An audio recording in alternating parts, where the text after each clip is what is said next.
So the most loving thing you can do for anyone, the biggest political activism that you can do, is to be yourself in every moment. And what I mean by being yourself is that amness, is that consciousness, is pure beingness.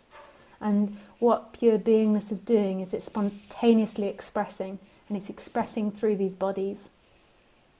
And when I say be yourself, it's kind of double-edged, because when you go back to that amness and the body stops trying to be somebody and just is as it is, and that's also, the amness is who you truly are. But when you listen to these talks, don't listen with your head. Like, you can't, I mean, what does that say? But don't listen with your mind. Like, don't take something from these talks. Listen, but don't listen. Like, that's what this is really about, is reminding you of this freedom that's here, that's experiencing all of this vastness that's experiencing everything.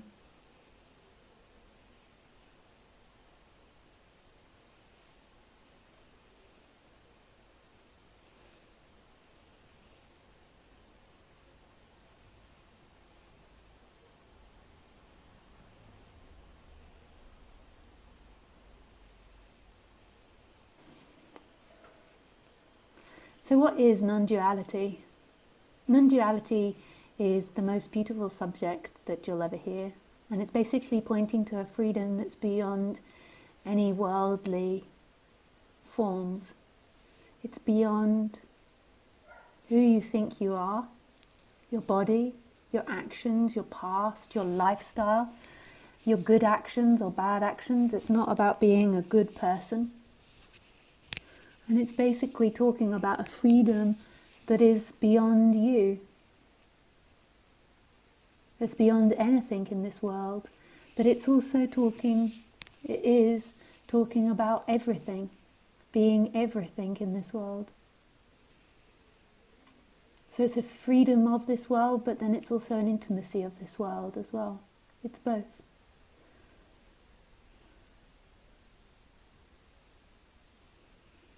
And it is the end of suffering. It's not the end of pain and pleasure, and it's not an order of a perfect life. I will always have money, and I will always have young looks, and I will always be respected, or I will never feel shy again, or never feel embarrassed. It's not an avoidance of being human, but it's the end of the attachment to all of those feelings and the energy that's trying to avoid them. So in a way, it's the end of running away from being alive, but it's not getting out of being alive. It's not getting out of the human manifestation of it.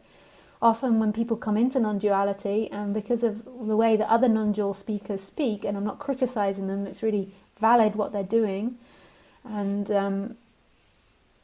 it's really important what they're doing, but often people just don't want to deal with their feelings or their life anymore, and so they go into non-duality thinking that they can go into non-duality and escape their job problems, their relationship problems, their money problems.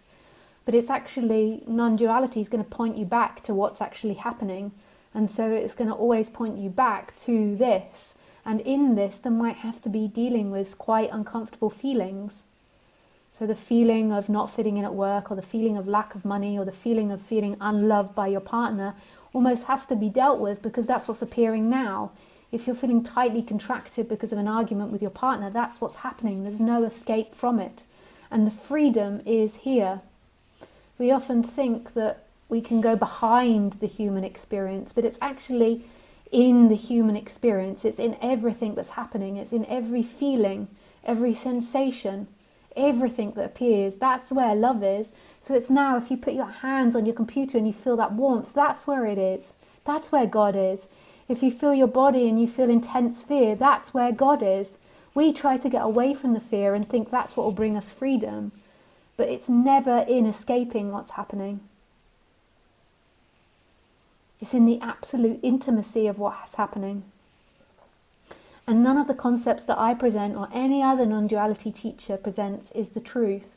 Because in this moment, in what's happening, in this, concepts are irrelevant. Whether you're a doer or not a doer, whether you're a self or not a self, whether you are happy or sad, it's irrelevant here.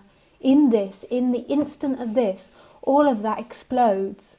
And that's seen to be a world that is only practical for survival, and it's not actually describing your experience. It's not actually describing what's happening. It's an ability for the humans have formed in order to survive better. So it's certainly, thinking cannot talk about the nature of reality. And this is really pointing back to the nature of reality, and the nature of reality and the answers to why you're alive can only be found in what's happening, and that's what's always happening, not in some stupid intellectual idea. It's always in what's happening. The answer to why you're alive is in being alive. Of course, that's where it is. The answer to why you're alive is in being alive, not in understanding it intellectually. Our language is based on opposites. I know that I am a tall person because of short people. I know that I'm a thin person because of fat people.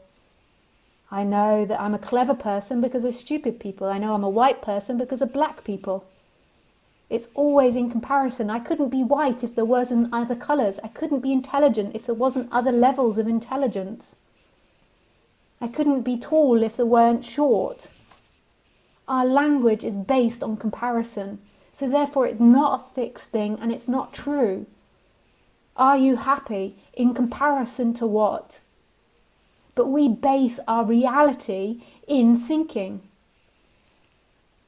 We base our happiness, we base our joy, we base our decisions in thinking.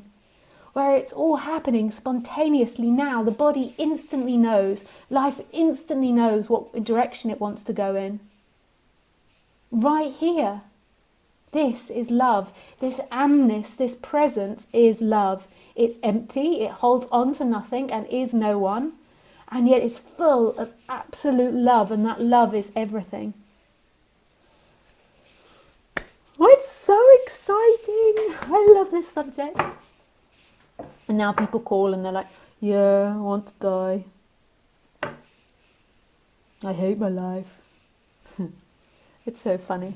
But this is so beautiful. And even if you want to call and you want to say those things, I will keep pointing you back to home. And I'm not saying that you don't need to express it. When you call me, you have to be 100% who you are in that moment. And if that is a really depressed person, then please give it to me fully.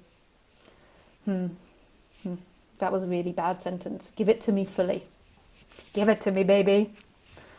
And we can work through it. If you're trying to pretend to not be depressed or to not be sad or to not be angry, then it just makes it more work for me.